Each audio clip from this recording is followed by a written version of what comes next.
Record amounts of money are being spent to win elections, lobby the legislature, and win government contracts. Yet disclosing the source of those political expenditures is often a case of too little, too late. How do we ensure transparency in the political process, as well as in the awarding of government contracts? We'll ask Jodi Remke, chair of the California Fair Political Practices Commission, John Myers with the LA Times, and Dan Morain with the Sacramento Bee. Eureka, exposing the secret money in California politics. Additional funding for the Maddy Report made possible by a grant from The Wonderful Company, harvesting health and happiness around the world, and by Kaiser Permanente, Thrive, from the California Channel at the State Capitol and the Maddy Institute. It's the Maddy Report, with Executive Director of the Maddy Institute, Mark Keppler. Welcome. The money spent in the upcoming elections this year is sure to be mind-boggling. Our guest is the California Fair Political Practices Commission Chair, Jodi Remke, who's the cop on the beat responsible for kind of following campaign finance, conflicts of interest, lobbying, things of that nature. So welcome to the Maddy Report. Thank you. So can you briefly describe what the FPPC does? Sure. We are the state agency responsible for regulating money in politics and helping to fight political corruption. Our jurisdiction covers three main areas. That's campaign finance laws, lobbying regulations, and financial conflicts of interest for public officials. You are one busy person. It's a lot to cover. Well, you know, there's an argument about donations. Maybe they should be kept secret because, you know, there's this free speech. We don't want people to come attack us, retaliate against us because we take a position on issues. But then the flip side of that is, you know, the need for transparency. How do you balance that? I think that's exactly it. It is a balancing act. Obviously, free speech is a fundamental right that must be protected, but we also know the enormous benefit from disclosure. Disclosure deters corruption. Disclosure cues the voter. Disclosure helps us detect the violations. So by disclosing these large contributions and expenditures, we can shine a light on who's influencing a public official. Voters can have cues as to an alliance between a candidate and a donor or special interest behind a ballot measure. Like I said, finally, it really helps us track the flow of money and see violations. There's a movie clip, Follow the Money. Yes, so, there it is. Probably true. There's also this issue of transparency, donor transparency, with this last-minute flood of money. You see it a lot in campaigns where, you know, the money donated and spent is at the last minute. Well, if that's true, how do you regulate that? I mean, it's by the time you can get the word out as to who's behind it, the election's already over. Sure. I would say there are two fronts to that. First, there's strong laws and tough enforcement. California has some of the strictest campaign finance rules in the country. For example, the 90-day period before an election, every contribution and expenditure of $1,000 or more must be reported within 24 hours. So that's a quick way to turn around that information. Now, if someone tries to violate that type of disclosure, we have strong enforcement tools. Right now, we have the authority to do pre-election audits and investigations and seek to compel disclosure before the election, obviously when it matters most. After the election, if we find out about violations, we prosecute and we impose fines. The worse of the violation, the tougher the fine. You know, I want to ask you, the FPPC staff recently expressed some concerns about a proposed bill, AB 700, that would require disclosure of groups that fund campaign advertisements. What are your concerns? Let me start by saying the Commission's concerns are not related to the public policy behind the bill. Okay. We fully support transparency in all political ads. Our concerns, and the whole bipartisan commission voted to oppose unless amended, go to the confusing and sometimes inconsistent provisions in the bill with existing law. It would make it hard for us to provide advice and enforce. Is this something that could be handled through a regulation by the FPPC as opposed to a law by the legislature? Some of it can and has been. We have plenty of regulations on what kind of disclosure is necessary. Some of it would require legislation. But what we did is we proposed amendments to the author's office to make it more workable and understandable, and I think, quite honestly, a stronger bill for disclosure. Hopefully... Are they listening? We hope they're listening. We're waiting for a response back. Okay. What about new forms of political communication, you know, social media? So someone blogs something, you think it's just a regular citizen blogging in support of a candidate, but really they're being paid by the candidate. How do you ferret that out? Well, first, I would stress that I think the new tools that are being used should really be encouraged. It's an opportunity to engage the public, particularly the younger voters. But as far as regulation goes, the Commission has already adopted regulations to put, as far as mobile devices and the internet, the same type of disclosures are required that are currently required on television and print ads. Okay. Well, up next, we're going to talk about lobbyists. They are a necessary part of the political process, but when does effective advocacy go too far? That conversation in a moment. This is the Maddy Report. Welcome back. We're talking with California Fair Political Practice Commission Chair Jodi Remke. You know, this year you issued a new rule on something called a ride-along. There's a loophole apparently in the law when it comes to lobbyists with that issue. What is a ride-along and what is its intended purpose? Sure. The ride-along exception was intended to allow persons with subject matter expertise on one of the topics at issue to communicate with lawmakers without triggering or having to register as a lobbyist if they went along with their employer's lobbyist. Okay, so in other words, talking about education, so a lobbyist brings a teacher along. Exactly. That's what it's intended to do. Exactly. But apparently there was an investigation around former Lieutenant Governor Cruz Bustamante around this issue. What exactly happened there? Well, Mr. Bustamante was hired to communicate with public officials. He was not registered as a lobbyist, but what he did was had a lobbyist ride along with him. Basically, he flipped the exception. Okay.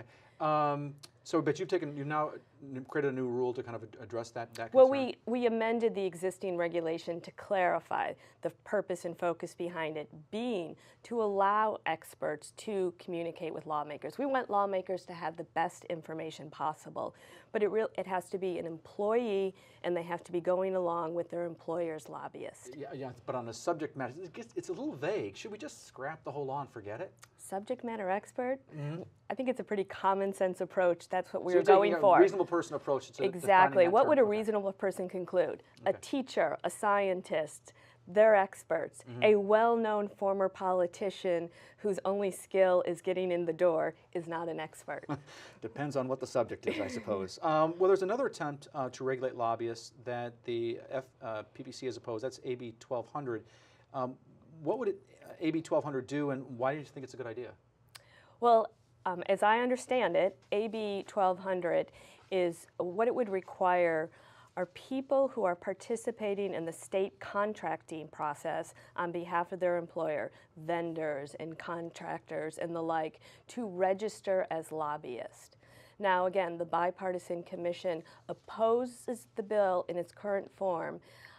What we do is we take a pragmatic approach to all bills. Is there a clearly identified problem? Will the solution address the problem? Can we implement the law? And quite honestly, this bill fails on all fronts. We have not heard a problem in the procurement process that's been identified. We do not believe that this would provide any greater disclosure, and we have real concerns about us being able to implement it. I think people think about the $11 billion that California spends each year on contracts and think, oh, we've got to do something. Well, that's why we have a public contracts code. Right, right. And I think you were saying also the Department of General Services and other state agencies would possibly be better suited. Well, they already oversee it, and it's a very complex system. And my concern is if there's a problem with that system, let's try to address it. Let's not put another regulation on top of it. Okay, now one last thing I want to talk to you about was something called the Rewrite Project that you've got going on. Tell me a little bit about that. Sure. One of the things the Commission is focusing on right now is streamlining and simplifying the law wherever possible. We want to improve compliance and, more importantly, promote access to everyone into the system. It's a confusing area of law. So one thing we're doing is we're working with Davis and Berkeley law schools to take a comprehensive look at the Act, rewrite it in plain English. Everyone can understand it. Law in plain English? That's Is the that goal. Even possible? I believe so. That's the goal. It's the goal, and I think we're going to get there. But that law has been around for some time, right? 40 years. And that's part of the issue. Over 40 years, lots of amendments, inconsistencies, difficult to follow. We just want to make it like you're reading a book, and anyone can pick it up and say, yeah, I can run for office. I get it. So that law, then, you're saying when they add amendments, they're not looking at the previous amendments, kind of like barnacles on a ship that just keep adding amendments? Is that Now, typically what happens? I didn't say that, Mark. Okay. But sometimes I believe unintended consequences occur. Right. It's sometimes difficult, to read these laws. I'm a lawyer, and you have a difficult time reading. Exactly. I can imagine a normal citizen. That's very difficult. And you're going to clarify that. with That's this our goal. project. Okay. Well, I want to thank Chairperson Remke for that discussion. Up next, the politics of campaign finance reform. That conversation in a moment. This is the Maddy Report. Welcome. Our next guests are two well-respected observers of state politics, Dan Morain, the editorial board editor of the Sacramento Bee, and John Myers, the Sacramento bureau chief of the LA Times. Welcome. Thank you. Good to be here. So, John, Cal Access, it tracks political spending, established in 2000. There's a bill that wants to 1990s, I guess, late 1990s. There's a bill that wants to overhaul that, spend about $14 million to do so. Is it worth it? As a reporter, yeah. I mean, the thing is a clunker. It's a system that was built a long time ago. It's based on computer terminology that doesn't exist any longer.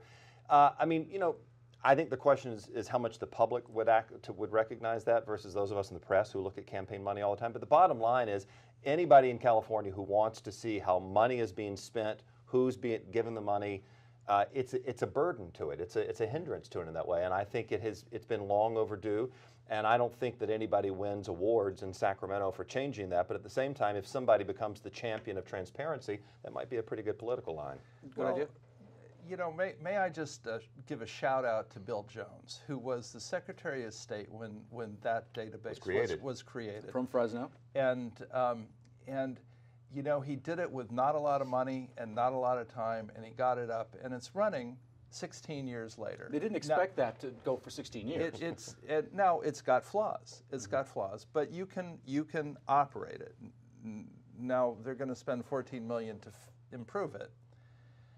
When government tries to improve computers, I'm sorry, I get a little nervous. We're not going to get into the IT. But one thing that I do think is interesting is that the world of campaign money has become more complex since the system was put in place. Yes. Money moves in different places at a different speed, and I think that's one of the things looking forward for transparency is how do we actually track where the money is moving now, because it's a different universe than it was 15, 16 years ago even. We were talking with the PPC chair in an earlier segment about this ride-along loophole that some ex-legislators use to kind of go with lobbyists to kind of essentially lobby for a client.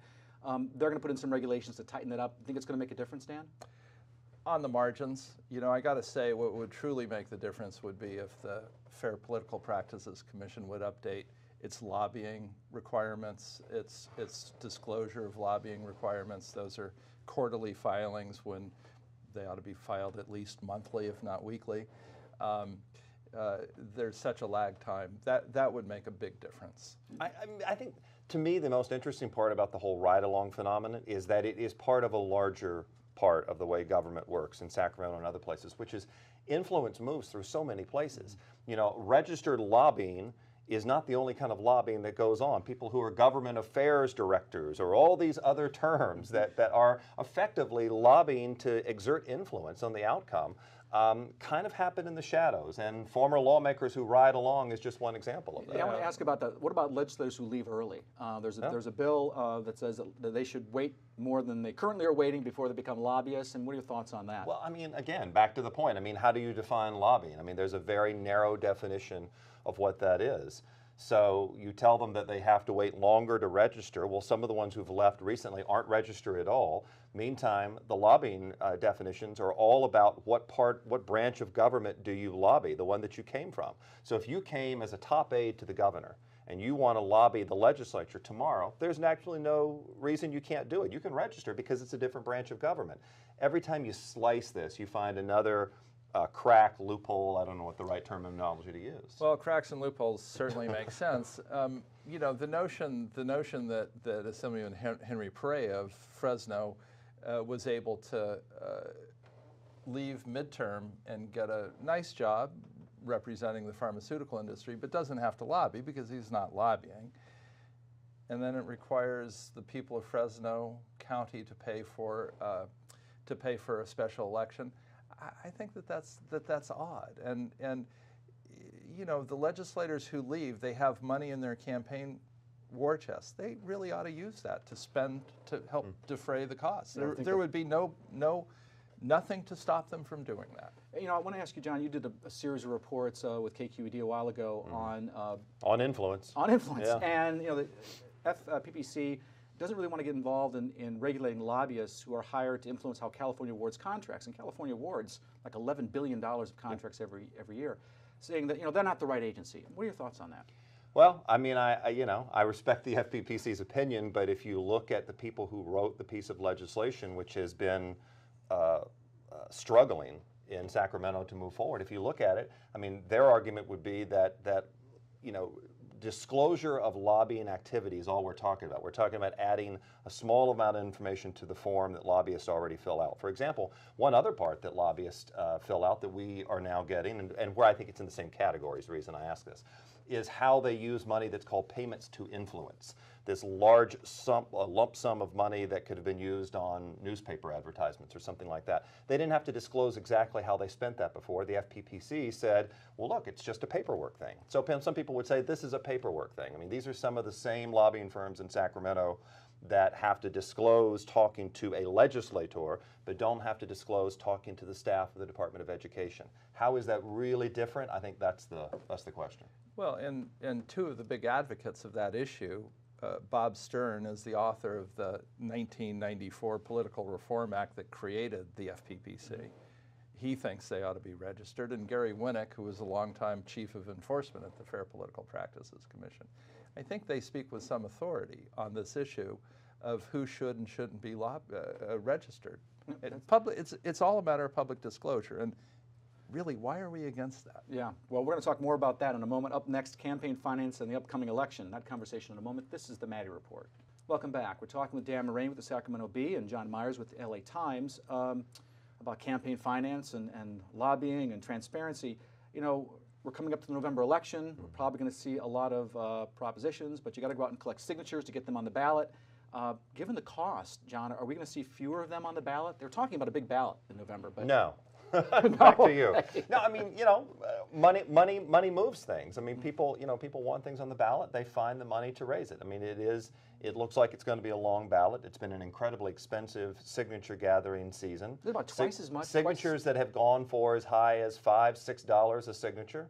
Normally it's about half that, isn't it? Pardon? Normally it's about half that-ish? It's a supply and demand thing sometimes. I mean, sometimes it's $1, sometimes it's $5. I mean, it depends on how fast you need them and how many things are out there. But it is. It almost sounds like a bounty hunter, you know? Well, it is. $5 It is the unique part of the direct democracy system in the state where, like, you have to get the signatures. Doing a volunteer effort to get signatures is almost unheard of anymore. You have to raise the money. Yeah, so it's sad that some of the more interesting and perhaps more impactful initiatives aren't going to make it on the ballot because you know the signatures are going for $5 a pop. So when you sign your name on one of these clipboards, you're putting $5 into the pocket of I thought they were happy to see me. These. You know, apparently not. They are very happy. That's to see right. you. Right. As They long are. as you sign, Right. Well, Dan, you know, one of the issues on the November ballot is this initiative that would require each bill to be out there 72 hours in advance. On the one hand, it seems like transparency is a pretty laudable goal, but on the other hand, negotiations usually drag out into the last minute. You know, the 11th hour bargaining situation. So I'm just wondering if the ideal of transparency squares with the reality of negotiations.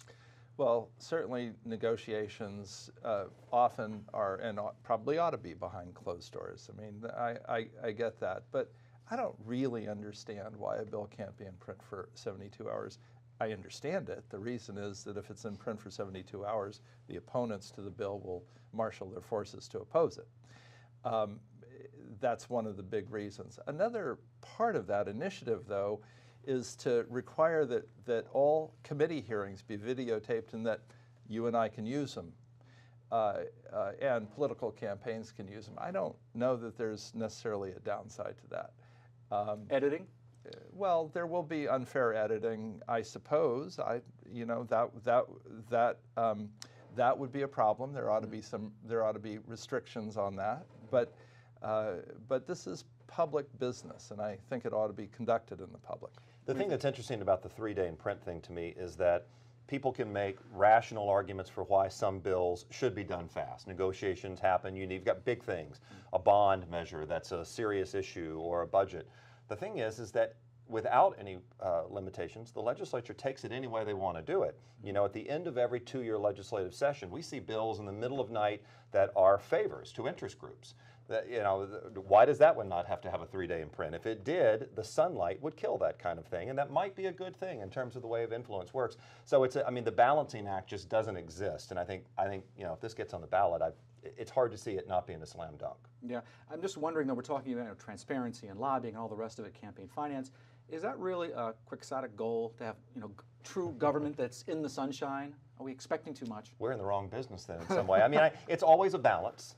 There's always going to be a balancing act between the public's right to know and the ability to get work done and represent people. And I think anytime it gets out of balance, you see people on either side starting to say this is the wrong thing. I mean, well, you know, California does have pretty open government, but you know, government always is trying to keep things quiet. I mean, there are bills this week that you know, our paper editorialized about that sought to, you know, hide records. So this is an ongoing issue of access, and you know, as truthfully as the press corps shrinks, this becomes a bigger bigger problem. Yeah, right? There are fewer of us to be paying attention to this. Yeah, and that really does point to it, because I assume a lot of the Capitol staffs have been reduced pretty substantially. well, the press staff, yes, staffs, exactly yeah, right. right. We're outnumbered significantly, and the ability to watch everything and report on everything is hard.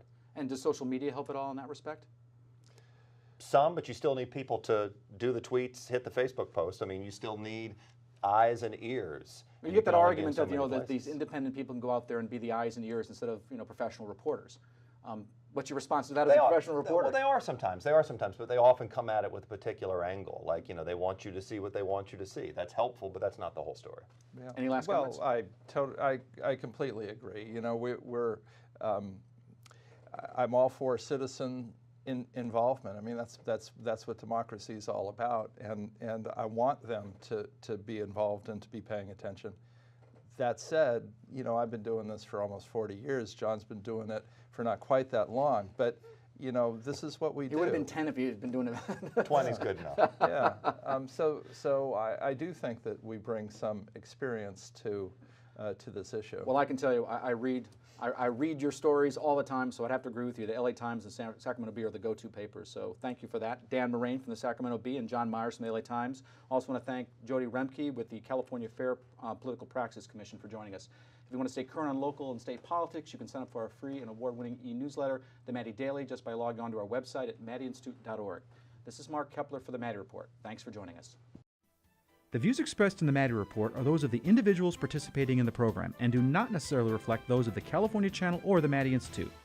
If you'd like to share your thoughts about the points and opinions expressed on the Maddy Report, visit our website at maddyinstitute.org.